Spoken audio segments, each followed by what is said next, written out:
Hello and welcome to this video, in which we'll sew together the Budapest and Budapest Kids pajama pattern. Budapest is the perfect pajama pattern to sew in warp and weft, in a deliciously retro style. It'll be the perfect companion for your sweetest evenings. Depending on the fabric used, it can take on very different styles, from precious silk piped pajamas to a refreshing floral print ensemble. It's sure to become an essential part of your wardrobe, to be sewn in any season. Let's take a look at the technical features of this pattern. Let's start with the top. It's a shirt with a rounded notched collar, short or long sleeves and cuffs. A heart pocket is optional. For women, the volume will be a little fuller, and the shirt shorter to create a pretty silhouette. A piping option is available to emphasize the pretty cutouts of these pajamas. For bottoms, you can choose between pants or shorts. Both feature pockets in the side seams, which we thought essential. The elasticated waistband is comfortable and easy to adjust. The pants come with a cuff at the bottom of the leg. As for the shorts, we didn't want them too short to be comfortable, and a side slit is proposed on the women's version.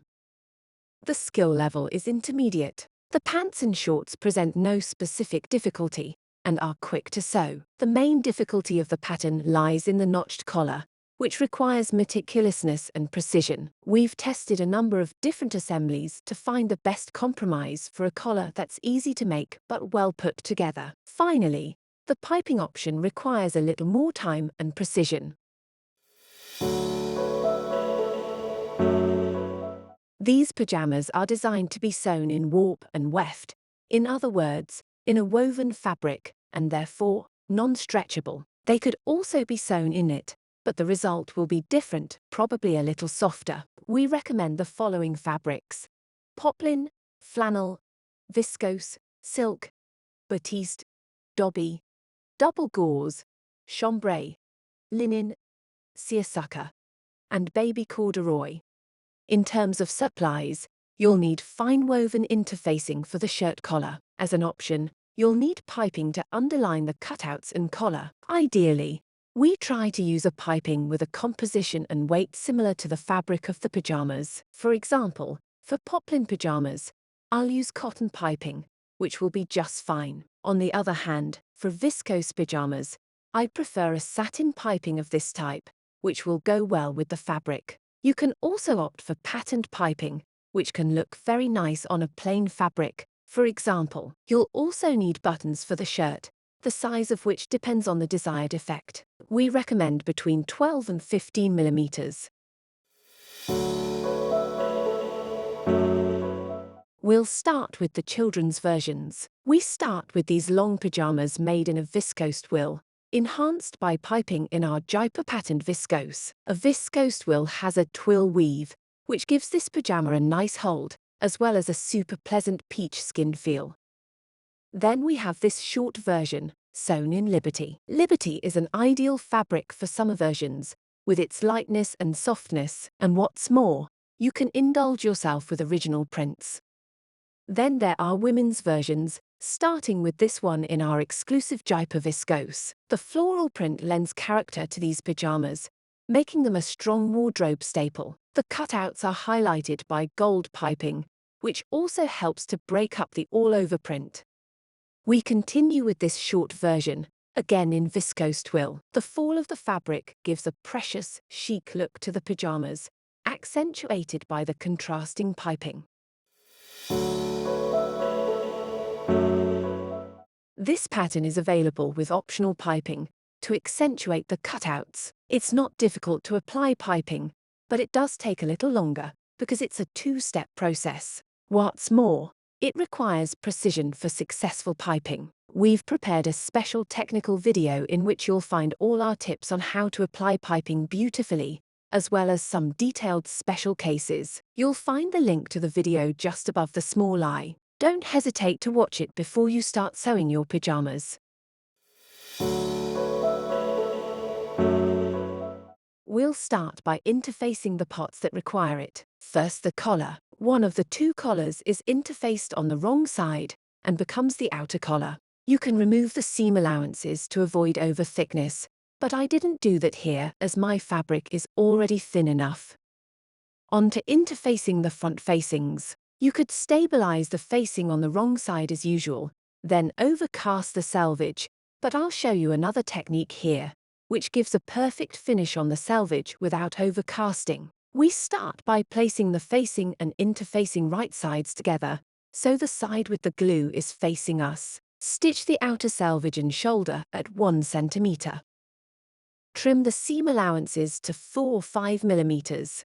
It was easier for me to do this with scissors for the video, but normally I do it directly with a rotary cutter, which I find quicker and more precise. Trim off the corners at the top. Now you can turn the interfacing inside out on the wrong side of the fabric. I start by gently opening the seam with an iron, taking care not to get any glue on my iron. This initiates the fusing and gives you a very precise result. The interfacing is now turned over onto the wrong side of the facing and glued in place with a hot iron. The entire facing can now be fused, gradually working inwards to avoid wrinkles. Trim any excess around the selvage of the piece. Once finished, this technique gives a clean finish and is a great trick to use on other patterns. Let's move on to overcasting the pieces. Here I show you all the selvages to be overcast. Shoulders front and back, sides front and back, undersleeves and sides of sleeve cuffs. For the bottom, we overcast the inner and outer sides as well as the crotches of the fronts and backs, the sides and bottoms of the pockets, the sides of the waistband, and the sides of the front and back ankle cuffs. I'm showing you here on a long-sleeved trouser version, but the principle is identical for a short-sleeved version. I'll focus on the slit overcasting on the women's shorts version. There's a small fly release corresponding to the slit, so we have to overcast the front and back sides in 2 steps on the serger. The final step in preparing the pieces is ironing. First, iron a 1 centimeter fold at the bottom of the back piece, then a second fold of 1 centimeter. I use this handy little ruler to iron hems precisely. I then iron the 2 fronts and the bottom of the short sleeves and shorts if you've chosen these options. I like to pre-iron my hems right from the start, so that when the pieces lie flat, it's easier to sew the hems at the end. Start by stitching the piping on the top selvage of the pocket at 7 millimeters for the child and 1 centimeter for the woman. Fold the pocket yoke wrong sides together and press well. Place the yoke on the top of the pocket with right sides together. The yoke is neatly folded in half, and the piping is sandwiched between the 2 pieces. Stitch at 7 millimeters or 1 centimeter, then overcast or overlock the selvages together. All that's left is to iron the seam allowances under the pocket, and optionally top stitch them. This is also the time to overcast around the pocket, but I forgot to do that here for the video. We now iron the 7 millimeters or 1 centimeter folds on the sides and bottom of the pocket. Since the pocket is rounded, it's not necessarily easy to iron a harmonious fold in at the rounded selvages, so I'll give you a tip. I sewed a gathering thread into the seam allowances and cut a template from cardboard. To create this template, I simply transferred my pattern piece to cardboard from which I removed the seam allowances. I place my template on the fabric and pull on my gathering threads. The folds are forming and all I have to do is iron them. Here's what it looks like when ironed. The pocket is placed on the left front when worn, on the heart side. I match the mockings with the top of my pocket and pin well. I'll stitch the sides and bottom of the pocket 2 millimeters from the selvage. Once sewn, the closer the stitching is to the selvage, the more discreet it will be. We iron a 7 millimeters tuck for children and 1 centimeter for women on the bottom of the outside collar. In other words, the interfaced collar. For a small fold like this, I don't use a ruler, but I do it by eye, which is precise enough. Once ironed, we keep this fold unfolded for the time being. Stitch the piping on the sides and top of the inner collar at 7 millimeters or 1 centimeter. This is where it's important to take your time to sew nice rounded selvages. Personally, I don't pin the piping before stitching it on the sewing machine, but you can of course. Once stitched, I notch in the margin of the piping to give it more flexibility for the rest of the assembly. Place the two collars right sides together, sandwiching the piping between the two pieces. The fold at the bottom of the outer collar is well enfolded for now. Stitch at 7 mm for the child and 1 cm for the woman. Once stitched, notch the rounded selvages and turn the collar inside out on its right side. Iron well and check that the curves are identical and harmonious.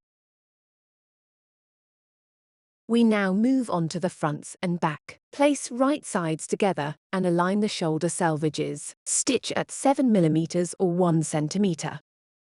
Once stitched, open the seams with an iron. Place the piping at the front middles. It starts at the bottom of the fronts and ends at the collar stop mark. After this mark, the piping dies in the seam allowances. The piping is stitched 7 mm from the selvages for children and 1 cm for women. Again, I don't pin my piping before sewing. I just notch in the piping margin to give it more flexibility. I'll also show you how I make my piping die in the seam allowances. It's stitched right up to the notch, then folded at 90 degrees to finish in the seam allowances. You can leave it to hang over, as it will be trimmed later. We now place the inner collar, meaning the collar without interfacing, right sides together with the neckline. For the moment, we're only aligning the inner collar. The outer collar is out of the way. Match the mid-back markings, then the shoulder markings, and pin well in between. The collar ends correspond to the collar stop marks. It's the collar ends themselves, not the piping, that are matched to these markers. Pin well, then stitch at 7 mm for children and 1 cm for women. Now that it's stitched, you can reposition the outer collar against the inner collar, wrong side together, and pretend it's just one layer. I pin them together, but if you prefer, you could also stitch them together 3 mm into the seam allowances. Place the front facings on the front's right sides together. Align the selvages of the front middles and neckline, and match the collar stop marks. The facing ends at the shoulder seam. I replace my pins through all the layers. The piping is sandwiched, and at the neckline, the two collar layers are also sandwiched. Stitch at 7 mm for children and 1 cm for women, from the shoulder seam to the bottom of the fronts. Once stitched, notch in the rounded selvages and clean up any excess to ensure a clean finish. The facing is turned to the wrong side of the fronts, and I start by ironing the seam open. Then I place my facing on the wrong side of the garment and iron. Then it's time to check that the collar is symmetrical and the piping well placed, and if there's a discrepancy, there's still time to undo and redo. We now need to finish the back of the collar. We've first ironed a fold at the bottom of the outer collar, which we'll use to enclose the seam allowances like this, only at the shoulder seam level. It doesn't work very well, as the seam allowances are at odds with each other. So we're going to make a notch, so we can lay the seam allowances in the desired direction. There's no need to take the facing seam allowances in this notch, as they don't need to be folded to the back. We make this notch just before the shoulder seam, and stop 1 mm from the seam. This frees up our seam allowances, and allows us to place them under the collar. I do the same on the other side. All that's left is to slide the seam allowances under the collar, and tuck the collar fold over the top. I pin well along the back neckline. If you want to add a label, now's the time to insert it. If you want an invisible finish, you can close this inset with an invisible hand seam. Otherwise, stitch 1 mm from the selvage, from one shoulder seam to the other. All that's left is to hold the facing in place at shoulder level, so that it doesn't get in the way when worn. The advantage is that we've already achieved a nice finish on the selvage, so there's no need to overcast or fold. Either machine stitch this facing, trying to make the stitch as unobtrusive as possible by stitching exactly in the groove of the shoulder seam. Alternatively, we hold it to the shoulder seam allowances with a few hand stitches, making the stitching invisible. Here's how it looks when machine stitched. You can see on the right side that the collar stitching is visible, but very discreet, and on the shoulders it's almost invisible. And here I show you how it looks with hand stitching, on the back of the collar and on the facing. The finish is invisible and very clean indeed.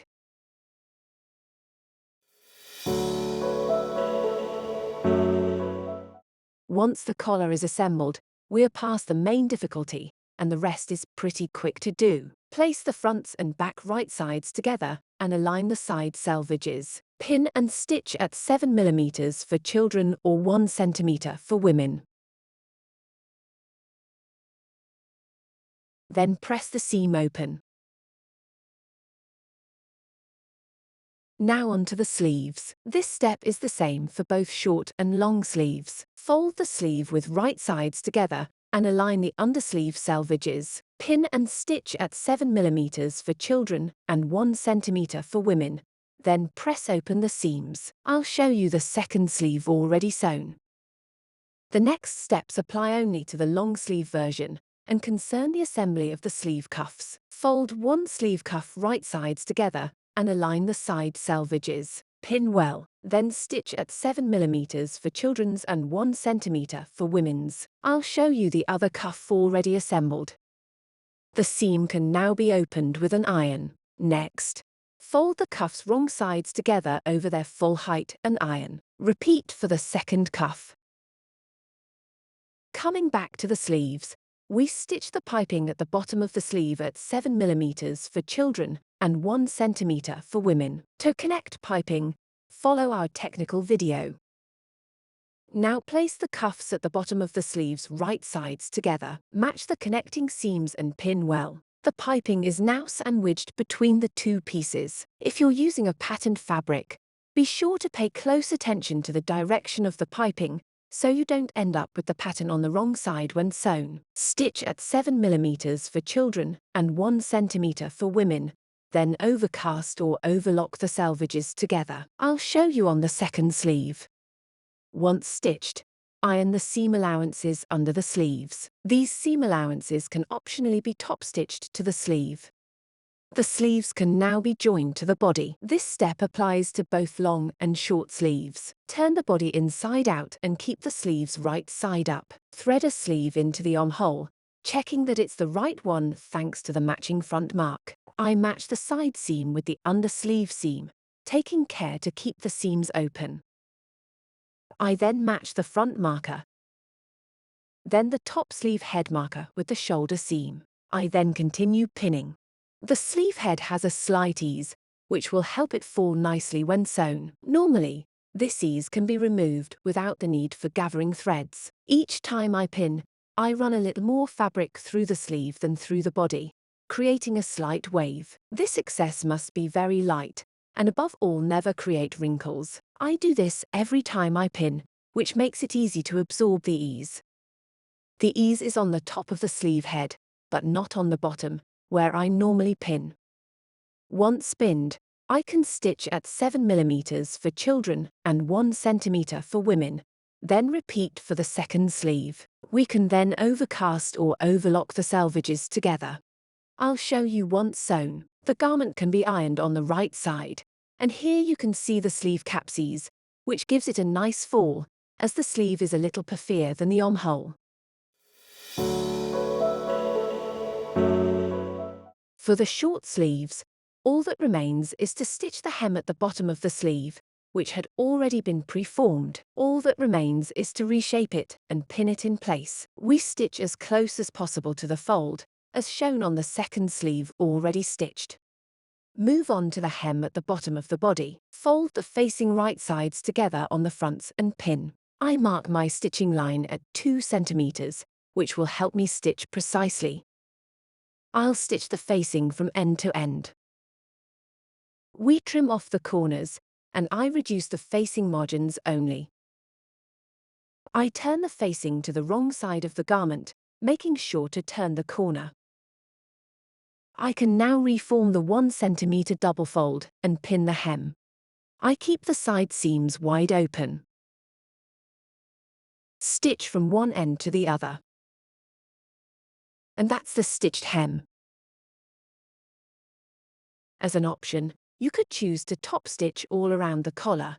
It's an aesthetic choice above all, and it also flattens everything out. I've done it here on this version to show you, and I'll show you on this version where I didn't. The buttons and buttonholes will hold the facing in place later. All that's left is to embroider the buttonholes according to the markings, and sew the buttons together. I'm showing here the buttoning for a boy's version. For a girl's version, we'll reverse the direction. That's it for the top of the Budapest pajamas. Now it's on to the pajama bottoms, which can be pants or shorts. Both can be assembled in the same way, with just one difference at the bottom. The pants are finished with a piped cuff, and the shorts with a simple hem for children and a side slit for women. Let's start with the pockets. We place a pocket with right sides together with the front and match the markings. I pin and mark the markings with a pen so that they're clearly visible when I stitch on the machine. We stitch from one mark to the other within the seam allowances, which are 5 mm for children and 7 mm for women. It's important to be precise for this seam, so you sew from one mark to the other. Then do the same thing symmetrically with the other front and pocket, as shown here. Press the seam open, then press the seam allowances under the pocket. For the child, given that we stitched at 5 mm, the overcasting is slightly visible, so you can undo it beforehand on this part so that it doesn't show. Once finished, this part corresponds to the inside of the pocket, so it won't be visible on the outside of the garment. We can now stitch the seam allowances to the pocket. In other words, sew the seam allowances and pocket together. This will allow the pocket to sit properly. We understitch from mark to mark, again taking care to be precise. Next, place the back of the pocket right sides together, always matching the markings. Again, I mark them with a pen to be precise. Stitch in the seam allowances from mark to mark. Repeat symmetrically for the other leg. In the same way as before, press the seams open, then press the seam allowances under the pocket and understitch. I'll show you on the second leg. Place the front and back right sides together and align the side selvages and pocket. Pin the sides well, above and below the pocket. Also pin the bottom of the pocket. Stitch from the top of the pants or shorts to the mark. Then stitch from the mark to the bottom of the garment, or to the slit mark for women's shorts. Finally, stitch to the bottom of the pocket, and you can stitch the small return at the same time, but it's not compulsory. Stitch at 7 mm for the child, and 1 cm for the woman, and repeat for the second leg. Once stitched, open the side seam with an iron. Press the pockets against the fronts and pin the top selvages of the pockets and fronts together. I pin well and match the mark with the end of the pocket. At the side seam level, I take the pocket seam allowances from the garment seam allowances. Stitch at 4 mm into the seam allowances to hold the pocket in place.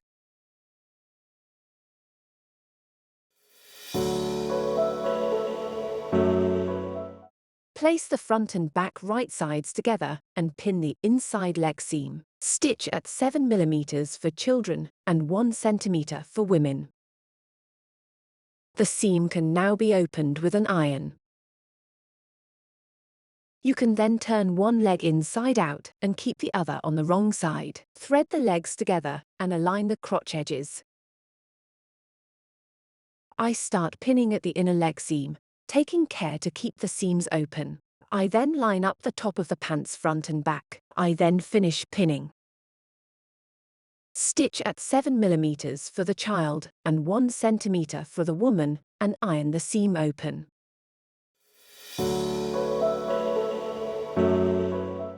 We move on to assembling the leg cuffs for the pants version only. Place a front and back cuff right sides together and align the side selvages. The back cuff is longer than the front, which is normal.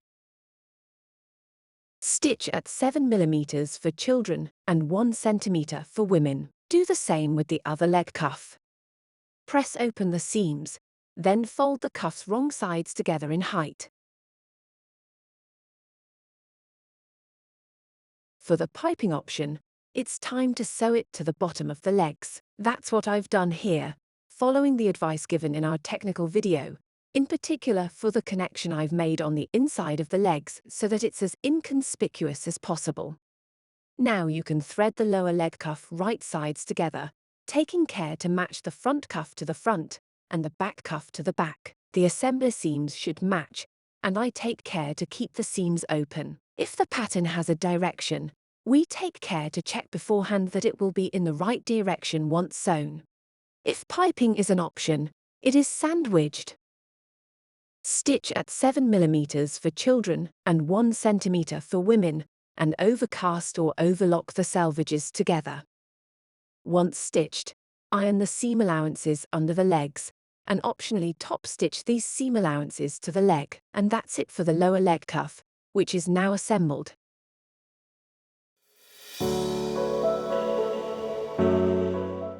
This option only concerns the shorts, and only the women's version. We'd already ironed open the side seam, so we'll take this opportunity to iron the slit inserts as well.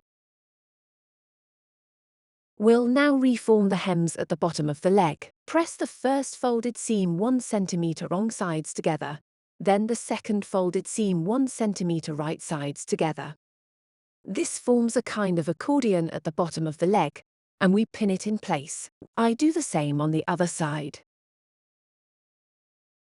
I then mark the stitching line 1.6 cm from the selvage, which corresponds to the fold line of the slit.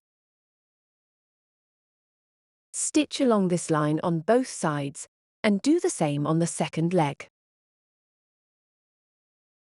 The hem values are trimmed to avoid excess thickness. The hem can now be turned inside out on the wrong side. You can see that the hem performs automatically, and that the finish is super clean at the corner. You can now iron the hem again if necessary, otherwise simply pin this double 1 cm hem. We'll now stitch the hem and the slit in a single stroke. I'll show you how to stitch it. I start the stitching at the inside leg seam, stitch the hem, turn 90 degrees to stitch the slit, then finish with the other part of the hem.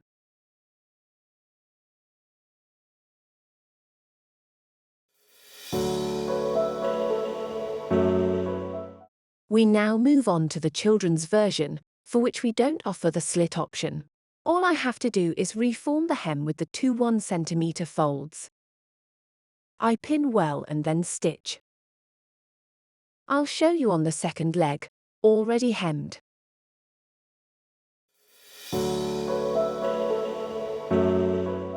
Fold the waistband in half right sides together and align the ends. I pin, then mark with a pen the opening to be left for the elastic to pass through.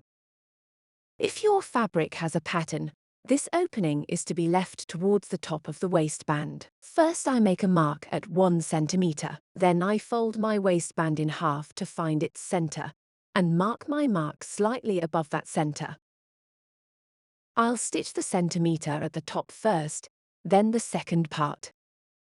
I press open the seam, and fold in the opening in continuity. Then fold the waistband wrong sides together and press. Place the waistband right sides together around the garment. I start by matching the waistband assembler seam with the center back seam. I check that the opening is facing outwards and not against the garment. I then match the mockings with the side seams, then the front middles together. I finish pinning, then stitch at 7 mm for the child and 1 cm for the woman. After stitching, the selvages can be overcast together. I fold the waistband up and press the seam allowances down. Optionally, the seam allowances can be top-stitched to the garment. We'll insert the 3 cm elastic into the waistband. I've previously cut my elastic to the size given in the tutorial table. I'll mark my 2 cm seam allowances at each end. I stick a safety pin at one end, and thread the elastic through the opening at the back of the waistband. As I go along, I make sure that the other end stays on the outside and doesn't go into the waistband. I also check that the elastic has not twisted in the waistband.